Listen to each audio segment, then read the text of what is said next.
down. Currency held underwater. 5 letters. Duck it. You can't give up yet. We've only just started. No, duck it. Currency held underwater. Get it? Clever bastard. There's more to me than a flabby face, you know, mate. Thomas. Now, let's see. Malodorous scent. Stink? Get off. 9 letters. Stinky poo? Redolence. You know, like that strange smell that emanates from inside Kev's trousers. Bloody hell, Bernie, you wasted on these, you know. Should be doing a degree in nuclear brain surgery. Ah, yes, but then who will provide the care and comfort to the darling fruits of my loins? Will you go to bed, you little git? Night, darling. Night, Mum. Night, Miss Bailey. Thomas, it's Auntie Max when we're at home. Okay. I'll have it done by the morning. Back, Charles. He gets confused, poor kid. One minute I'm just the loony who throws up in his mum's poinsettia every New Year's Eve. Next he's sitting in my class. What are we going to do about Rover? He needs a new bowl. Yeah, well, obviously. But you'll have to tell Kev I can't. It took him 3 hours to repair that. Bless. Anyway, how's Thomas getting on? Hope you're not showing him any favouritism. No, he's doing great. Sits still, pays attention, even puts his hand up when he wants something. Yeah, learnt that trick from his father. Mind you, I pity him having granite pants for English. If that woman's arse gets any tighter, she's going to implode. We had 2 hours on drawing pin wasted yesterday. Anagram, Roy Hattersley. I mean, would you want to be taught Lady Chatterley's lover by someone who still calls a vagina your front bottom? Even you'd be better than her. Cheers. Well, look at yourself. You should do an Open University degree. I'm not getting up at 6 o'clock in the morning to listen to some bloke with a dodgy perm banging on about Milton. You've got a video? Yeah, with a raspberry Pop-Tart wedged in it. Well, okay, if you don't think you're up to it. I didn't say that, it's just finding the time. No, I understand. They're tough courses and you're not as young as you were first time round. I am 35. I'm just as capable as the next housewife, actually. So why don't you apply? Well, I might just do that. Well, go on then. All right, I will. Honestly, Bernie, you'd walk it. There's only one thing that could stop you. What's that? You let Kev put you up the duff halfway through the course again. Can you smell something funny? Hello, love. All right, Max. God, what a day.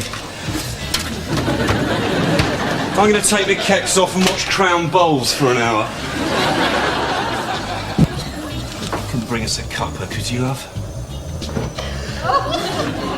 You know that up the duff thing? Don't think we've got a problem. Okay,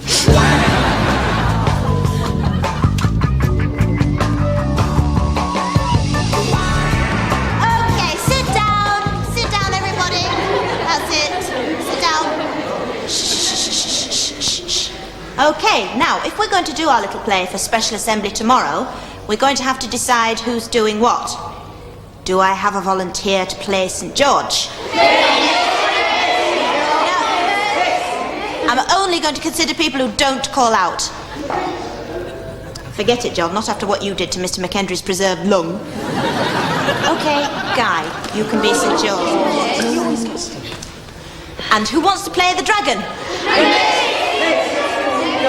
Okay, Tim, you're the dragon. Oh, come on, no long faces, there's plenty of other jobs to do. We need someone to make the head for the dragon's costume. Any volunteers?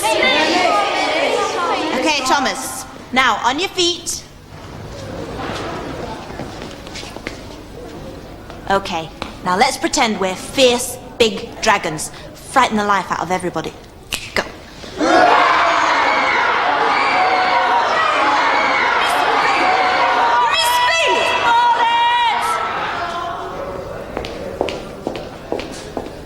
Yes, Miss Kilgarriff? If you could please keep the noise down. There are other classes going on in this building. And if you could spare me 5 minutes in the staff room at break time, that'd be most helpful. It will be the highlight of my day, Miss Kilgranit.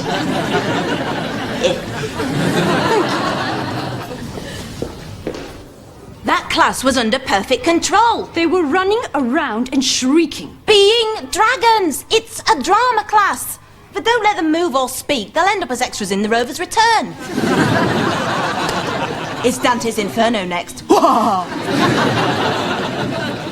am head of this department, Max. I am a consummate professional. I've got an extra S. I deserve a little respect. Respect is something that you earn, Louise. It's not like asking Daddy for a pony. You know, Max, we're just like those neighbours in that joke about the vegetable patches. Sorry?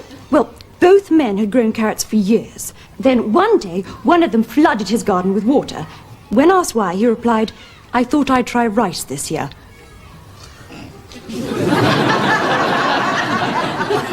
Are you feeling all right?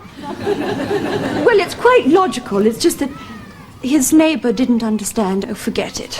I told him it was a stupid idea. Told who? My therapist. Your what?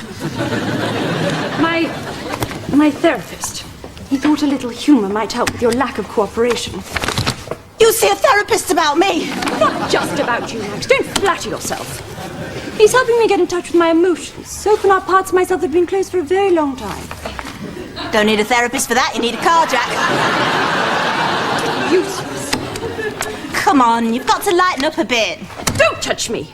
It's lightening up that produces children like Thomas Patterson. Nasty, aggressive, and very disruptive child. What? Thomas is a little swine, but is none of those things. Well, I disagree. In fact, I have already written to his parents complaining about his behaviour in my class. Have you? Then I'll be pointing out that Thomas has been good as gold for me. So before you start accusing me of poor discipline, take a look in the mirror. Thank you. Or are you scared there won't be a reflection?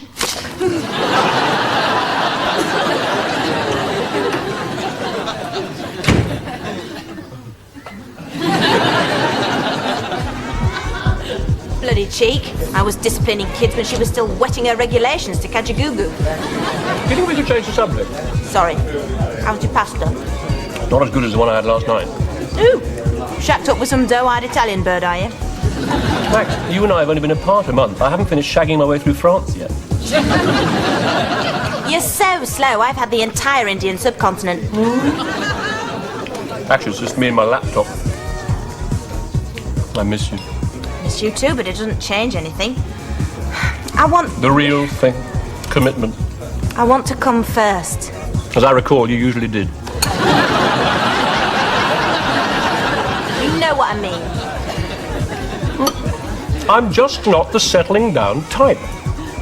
Sorry. So why have you asked me here? Ah, right. How about dinner tomorrow? My place. Purely platonic. Last time we had a platonic night together, I ended up with carpet burns. Max, trust me. Look, I'm lumbered with this guy I'm trying to get a contract with. He bores for England, and you're the only person I know... Who could stay awake? No, who I can rely on. You'd be doing me a massive favour. Why don't you ask one of your French conquests? Oh, you know what French girls are like. Great in bed, but they can never get the hang of using proper toilets. Please. Ian Richard Miller, I do not agree with using people for your own ends. Unless you're doing Caucasian lamb with Cointreau frites. I am now. Hi, Bernie. Hi. Oh, what an afternoon. Year 8 improvised Dante's Inferno. Remind me to remove the fire extinguishers next time. What have you got there? My Open University forms. They said that with my college credits, I could graduate within 18 months. Bernice, that's fantastic. So what's the bad news? You have to wear loon pants. Louise Kilgareth. I don't know what Thomas has done, but from the tone of it, I seem to have suckled the spawn of Beelzebub. She wants to see me tomorrow morning. This is ridiculous. This is just to get at me, you know. Do you really think so? Of course. I'll come with you tomorrow, give you moral support. Oh, thanks. Wait. There it is again. Bern? You seen my Flintstones t-shirt? Darts night. The lads expect me to be a bit wacky. Make the most of it, Kev. She won't be running around after you once she's started her course. Oh, no, and I was going to get a prospectus tomorrow as well. Oh, well. Don't worry, there'll be plenty of time for that. Won't take me 2 minutes to sort out Louise Kilgareth. Great. Bern? Yes? See my funny socks? So what's he done? Untidy desk? Crooked tie? Surely he hasn't been wasting drawing pins. Miss Bailey, is your presence here really necessary? I'd like Miss Bailey to stay close. Thank you. We know what this is about, Louise. You're picking on Thomas because I refused to goose-step round the coffee machine for you. Really? I think it's time both of you were put in the picture. Thomas, you may come in. Now, perhaps you'd like to repeat to your mother and Miss Bailey exactly what you said to me yesterday. You want me to say it again? That's right. Well, I just said she's a stupid old cow with a polar bear ass who's never had a shag in her life. Please, I'm sorry, I have no idea. What in God's name do you think you're doing? And where did you learn language like that? You know where? No, Thomas, I don't. From you and Auntie Max. It's what you say in the kitchen. Can I call her granite pants too? No!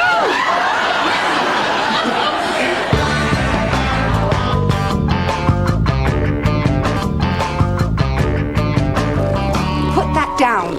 Look, stop fiddling and listen to me. Oh, gosh.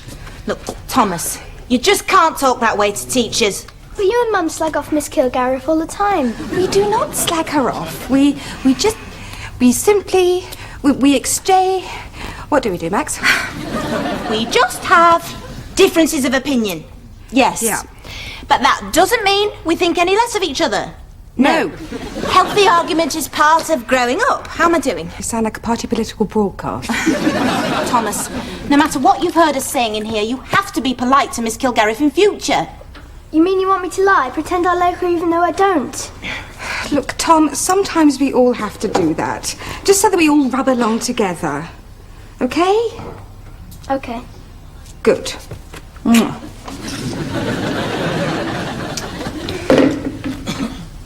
Is that why you wait until Auntie Max has gone downstairs before you call Ian a self-centered tosspot?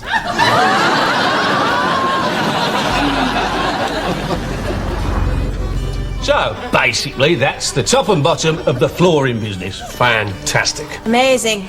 I never knew there was so much to quality hardwood. Go on, Trev. Home security systems, last year's news. Conservatories, greenhouses for pufters. No, floors are the future. Like Trevor says, what's the best way to let your neighbours know that you've really arrived? Ring the doorbell?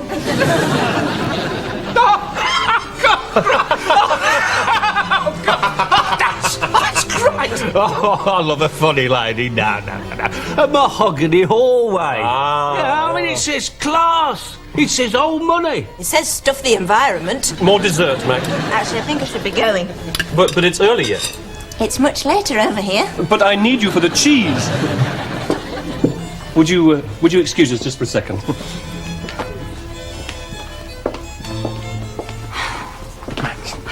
Max, you can't go yet. Yes, I can. I told you he was a bit of a bore. A bit. You never said he was anaesthetic with a head. And as for that muppet on his arm, did you see when she bent down for her napkin? There's a seam down the back of her neck. Just coming.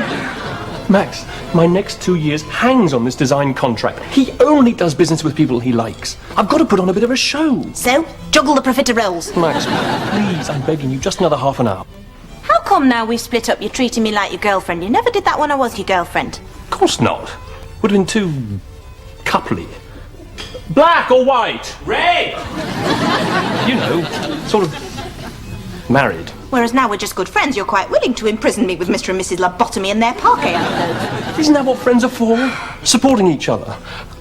Being here for me in a crisis. Please. Half an hour.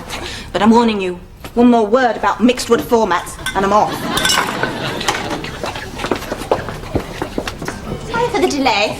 I was just helping my friend with the coffee. So you two not an item then? We naturally assume that We you... wondered if we might soon be hearing the ringing of bells, the patter of tiny feet. Not unless you know a midget with leprosy.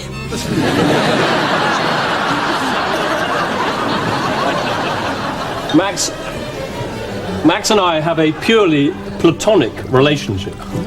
I thought you'd be settling down with a family at your age. No, not me, Trevor. I'm a single boy. You're not one of these eternal bachelors? Go on, Trev. Well, I always say, if a man is nervous about marriage, he's nervous about responsibility. Trevor likes working with family people, thinks they're more dependable. Well, don't get me wrong. I think marriage is a wonderful institution. I'd settle down tomorrow if I could. So why don't you, Ian? Yes, Ian. Why don't you? I suppose I just haven't met the right girl. Oh. You know what women are like these days, Trevor. It's all money and careers. They don't want all that family and commitment stuff anymore. Don't you agree, Max, please? You know, I think you've hit the nail on the head there, son. Yes. I mean, I just have to hope that one day I meet a girl who wants the same things that I do. And I tell you, Trevor, when I do, I'll snap her up.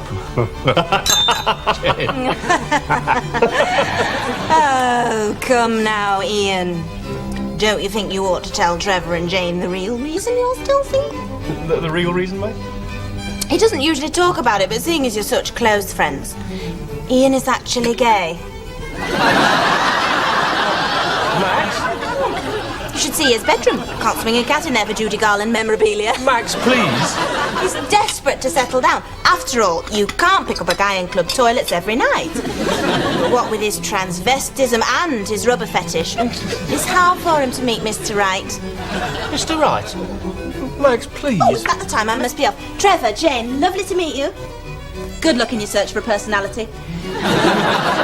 Ian, it's been torture. You're a double-dealing scumbag and I hope you die soon. And one more thing. Next time you invite a friend to dinner, remember to treat them like one. Chin chin. Let me know how you get on at Hampstead Heath later.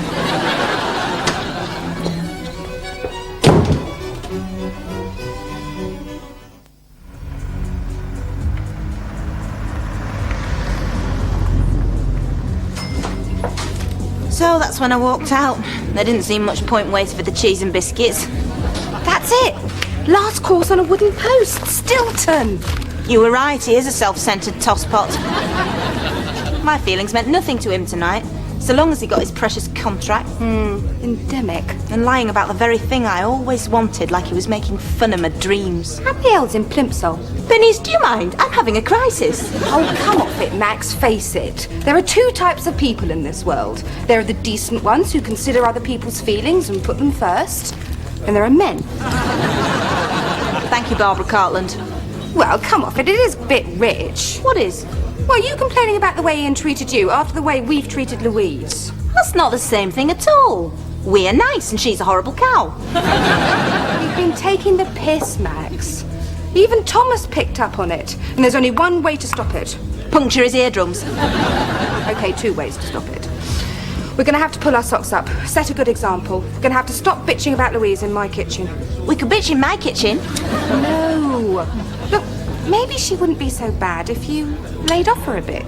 Bernice, this woman colour coordinates her marker pens. So, that's no reason to treat her like something that the cat sicked up. Go on, give her another chance. Okay.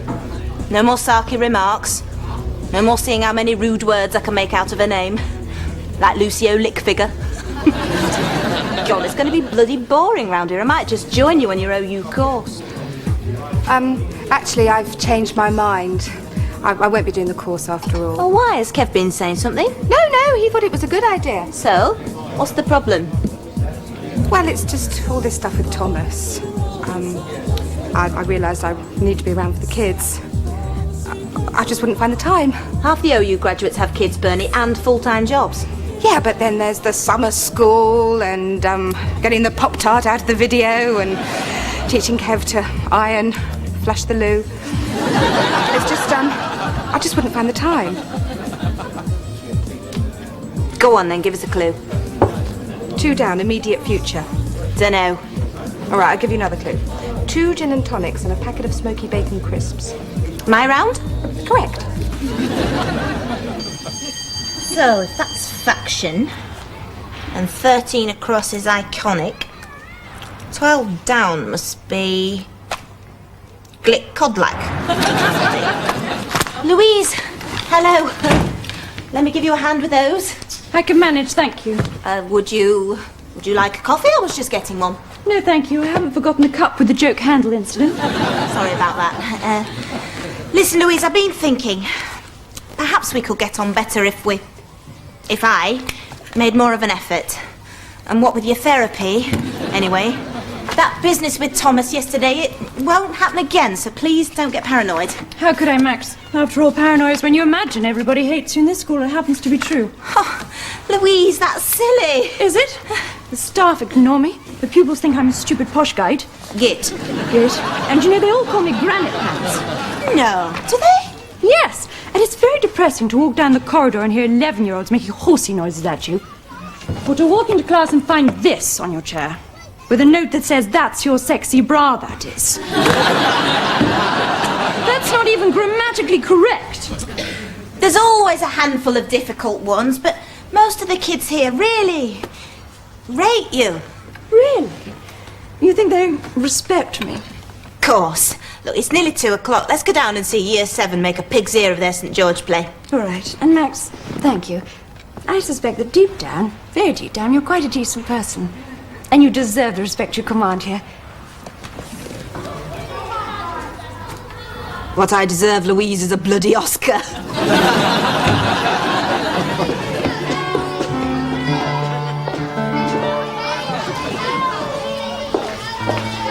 Everything okay?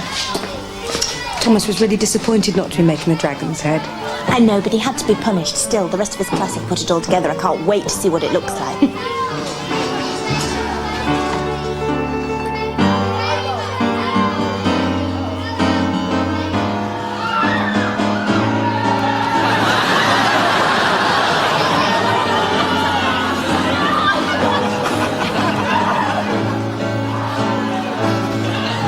There's your answer.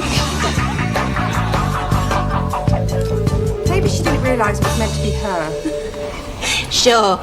Old dragons say, "No one leaves till we find those drawing pins." Oh, you've got to feel sorry for her, though. I do. Then I remember she's got a 24-inch waist, a house in Chelsea, and an allowance from Daddy, and I think, bollocks to her. Ta-da! Is that it? Yep. It was funny, though, when St. George accused the dragon of cheating. You mean when he said, "Drop your pants, dragon, this sword will not pass through granite"? What was that? Thomas?